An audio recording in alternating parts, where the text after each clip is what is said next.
Amigos de Noticias de hoy, tengan muy buenos días y un excelente 12 de junio. Estos son nuestros titulares. Biden no logra convencer a aliados a sumarse a su coalición anti-Putin. Una advertencia de Joe Biden que dejó a todos los presidentes paralizados. Y Rusia dispuesta a apoyar exportación de cereales ucranianos. No olvides comentar, suscribirte, dejar tu me gusta y compartir el video. Comenzamos. Biden no logra convencer a aliados a sumarse a su coalición anti-Putin. Los intentos de Joe Biden de expandir la coalición contra Rusia a partir de la invasión a Ucrania se topan con la resistencia de muchos países que prefieren permanecer neutrales, como India, Brasil, Israel y las naciones del Golfo Árabe. La Casa Blanca está buscando que varios países se sumen a la campaña de sanciones económicas, apoyo militar y presión diplomática para aislar al Kremlin y poner fin de manera decisiva a la guerra. Hasta ahora, pocos o ninguno de ellos ha estado dispuesto a pasar de sus vínculos con Washington en otros asuntos importantes de seguridad. Para tratar de salir del punto muerto, el mandatario estadounidense se reunió en la Cumbre de las Américas con el presidente de Brasil, Jair Bolsonaro, quien frenó el intento estadounidense y afirmó que Brasil sigue abierto a ayudar a poner fin a la guerra, pero dada la dependencia de ciertos actores extranjeros, debemos ser cautelosos. Tengo un país que administrar, recalcó a Biden, el presidente brasileño, consciente de la gran dependencia de su país de los fertilizantes rusos, insumo básico de la agroindustria, el sector más dinámico de su economía. Bolsonaro visitó Moscú la semana antes de que Rusia invadiera Ucrania y declaró su solidaridad con el presidente Vladimir Putin. Biden intenta ahora jugar una carta con Arabia Saudita, con la que Estados Unidos está dispuesto a reiniciar las relaciones duramente afectadas luego de que la inteligencia estadounidense apunta al príncipe heredero Mohammed bin Salman como el mandante del asesinato del periodista opositor Jamal Khashoggi, quien tenía nacionalidad estadounidense y fue secuestrado y asesinado por agentes de Riad en el consulado de Estambul en el 2018. Por otra parte, el presidente estadounidense ha tenido hasta ahora poca suerte en el intento de convencer a India de que tome partido contra Rusia, con la que mantiene una asociación estratégica desde hace décadas y que también depende de Moscú para los fertilizantes y en su caso para el equipamiento militar. Rusia y sus socios, en particular China, han denunciado los esfuerzos del gobierno de Estados Unidos por expandir la coalición, que además de las naciones europeas, también incluye a Canadá, Japón, Corea del Sur, Australia y Nueva Zelanda. En el mundo moderno es imposible aislar a un país, especialmente a uno tan grande como Rusia, dijo el jueves el portavoz de Putin, Dmitry Peskov, según los medios estatales. Como señala The New York Times, para algunos países la decisión de alienarse con Estados Unidos puede tener consecuencias de vida o muerte.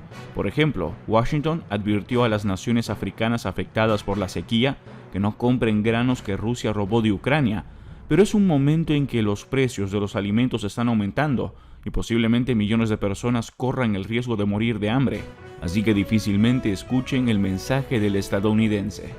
Una advertencia de Joe Biden que dejó a todos los presidentes paralizados. Joe Biden tomó la palabra, atrás habían quedado los discursos del resto de los presidentes en el almuerzo que compartieron el viernes. Biden, según trascendió desde la delegación argentina, se mostró muy preocupado por la posibilidad de que se desencadene la Tercera Guerra Mundial. El presidente de Estados Unidos fue directo a la hora de hablar de Rusia y los riesgos de una guerra en Ucrania. Incluso, según confiaron fuentes oficiales, Biden dijo que contaba con información clasificada que lo hacía tener una mirada escéptica sobre el desenlace de lo que ocurre en Europa.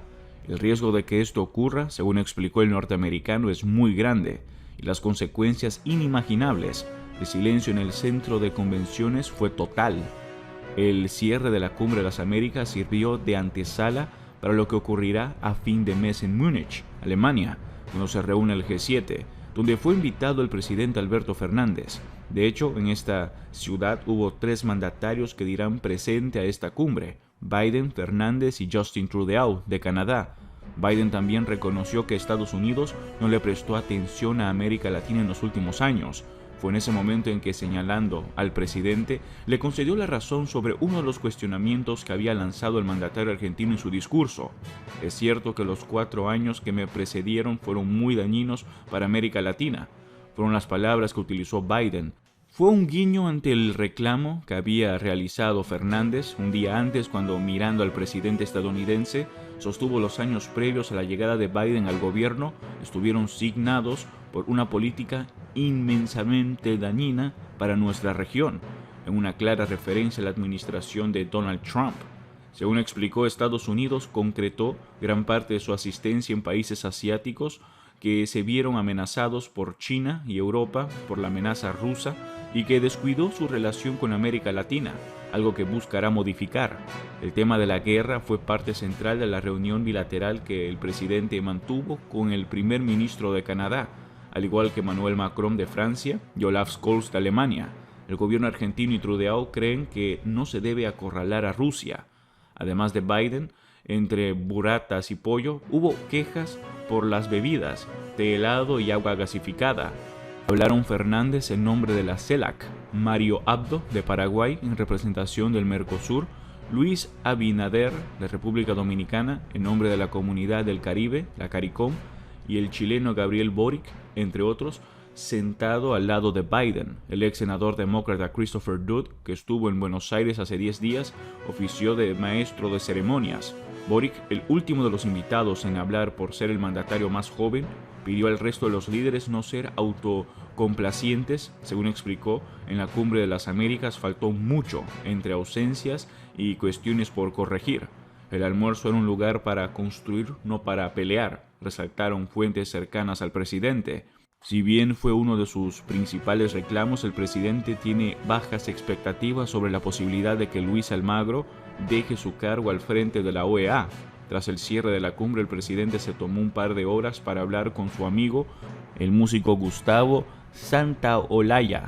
Fueron a cenar con la primera dama Fabiola Yáñez y la esposa del compositor al restaurante Capitol Grill, ubicado a metros del hotel donde durmió el mandatario.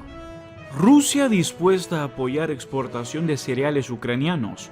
En conferencia de prensa después de las conversaciones oficiales con su homólogo turco, Mevlut Cavusoglu, el canciller ruso aseguró que Moscú no aprovechará el desminado de los puertos ucranianos con fines militares. Garantizamos que si Ucrania llega a desminar y permite la salida de barcos de sus puertos, no nos aprovecharemos de esta situación en interés de la operación militar rusa, apuntó. Subrayó que tales garantías provienen del presidente ruso Vladimir Putin y que Moscú está dispuesto a formalizarlas de una u otra manera. Cavusoglu, por su parte, consideró realista la idea de crear un mecanismo seguro para las exportaciones de granos desde puertos ucranianos con la participación de Rusia, Ucrania, Turquía y la ONU. En tal sentido, Lavrov ratificó que su país está listo, en coordinación con Ankara, para crear condiciones de seguridad que permitan la salida de los barcos de los puertos ucranianos, pero aclaró que Kiev manifestó su rechazo a desminar sus aguas territoriales. Comentó que si la parte ucraniana está lista para garantizar el tránsito, su país espera que el problema se resuelva. En su opinión, la medición de la ONU solo aportaría algún simbolismo, porque para resolver el problema sería suficiente que los ucranianos dejen salir los barcos de sus puertos. El jefe de la diplomacia rusa aprovechó para aclarar que la situación con el grano ucraniano, que Occidente y Kiev tratan de convertir en catástrofe global, no es culpable de la crisis alimentaria mundial. Significó que la proporción del grano ucraniano es inferior al 1% de la producción mundial de trigo y otros cereales.